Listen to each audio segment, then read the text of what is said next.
Do you often find yourself walking on eggshells around someone, constantly trying to avoid conflict or appease their emotional demands?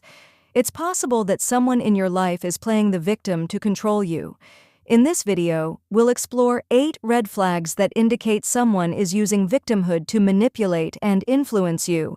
From constant complaining and playing on your emotions to making you feel guilty or responsible for their happiness, we'll dive into the common tactics used by manipulators to gain power over others. Learn how to identify these behaviors and take back control of your relationships.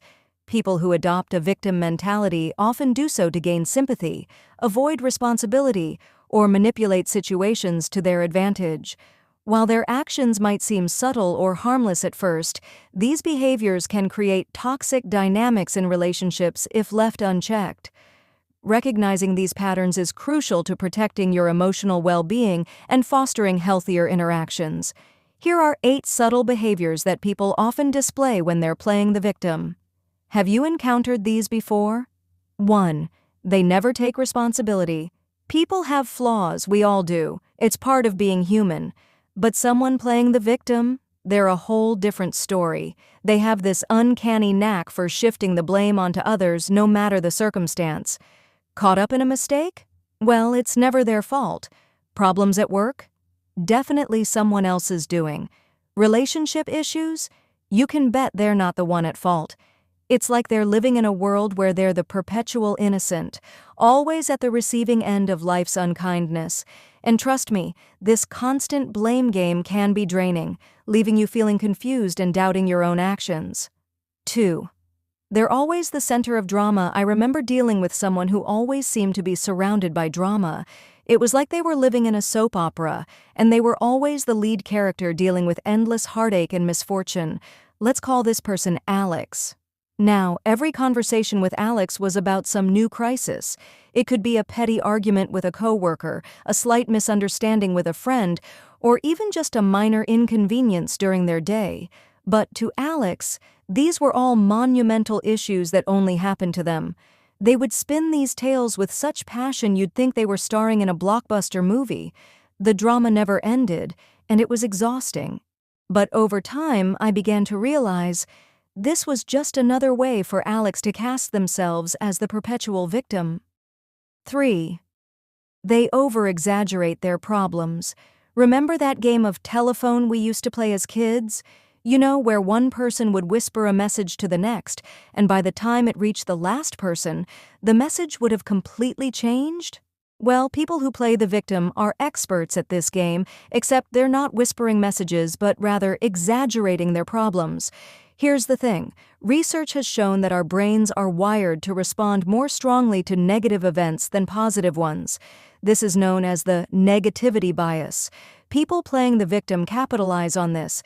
They magnify their problems and paint them in the darkest shades of gray, knowing that this will elicit a stronger response from you. 4. They are perpetually pessimistic. We all have those days when we feel like the world is against us, but for someone playing the victim, this isn't just a passing feeling, it's a constant state of mind. They only see the cloud, and it's always about to burst with rain. Their glass isn't just half empty, it's shattered on the floor. You'll seldom hear them talking about the brighter side of things because they're too busy focusing on the negatives. This perpetual pessimism can be hard to bear, but remember, it's one of their subtle tactics to make you empathize with their plight. If someone's perspective is always shrouded in negativity, they could be playing the victim card right under your nose. 5. They hold grudges. I've noticed that people who play the victim have a hard time letting go of past wrongs.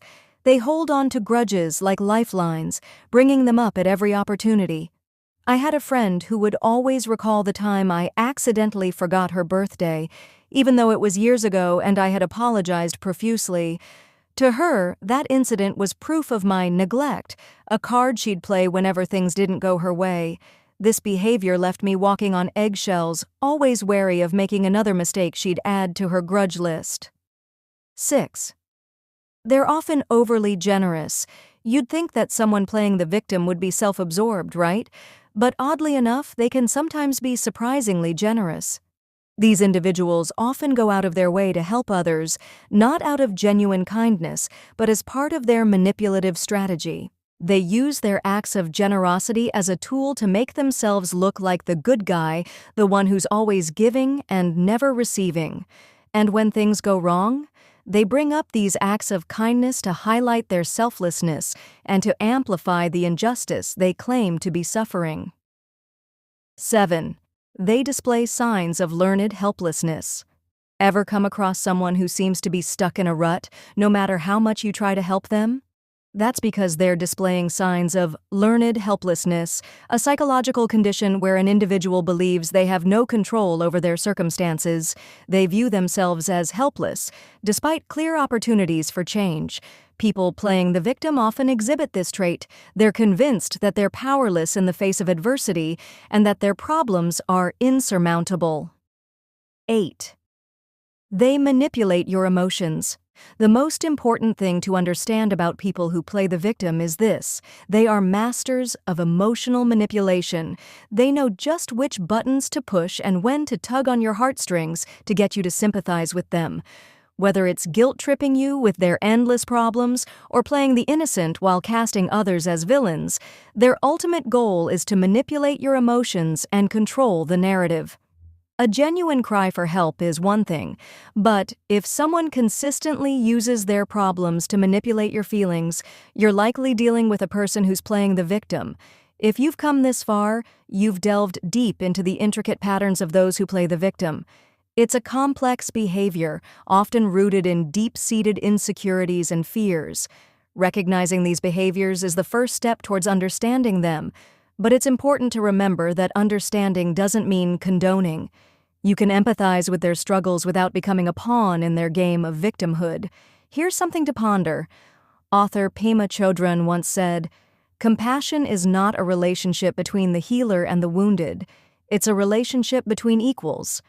If you find yourself dealing with a person playing the victim, approach them with understanding, but also establish boundaries. Every person is fighting their own battles, but it's not your duty to fight someone else's war for them. In the end, it all comes down to balance, being compassionate enough to empathize with their struggles, but wise enough to not lose yourself in their narrative.